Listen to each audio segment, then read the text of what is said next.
প্রিয় দেশবাসী, আসসালামু আলাইকুম। আমি এবার লাইভে চলে আসলাম। কয়েকদিন আগে দেখলাম গোপালগঞ্জের মানুষেরা আন্দোলন নামে একটু সন্ত্রাসী কর্মকাণ্ড করলো। আমরা এত বড় আন্দোলন করলাম, আমরা আর্মি ভাইদের সাথে কোনো অসহযোগমূলক আচরণ, খারাপ আচরণ, তাদের সাথে ঝামেলা এসব আমরা জড়াইনি। আর্মি ভাইয়েরাও আমাদেরকে সহযোগিতা করেছে, আমাদের সাথে কোনো অ্যাকশানে যায়নি। কিন্তু গোপালগঞ্জের মানুষেরা এত বড় সাহস কই পাইল যে আর্মির গাড়িতে আগুন ধরিয়ে দিল, আর্মি সদস্যদের গায়ে হাত দিল?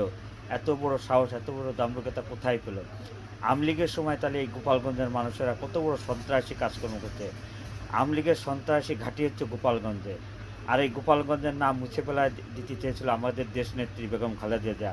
আসলে এখন দেখলাম বাস্তব যে এই গোপালগঞ্জের নাম পরিবর্তন করে দিতে গোপালগঞ্জের মানুষ আসলেই সন্ত্রাসী, যা আর্মির গায়ে আগুন দিতে পারে, তারা সব কিছু করতে পারে। এদের দৃষ্টান্ত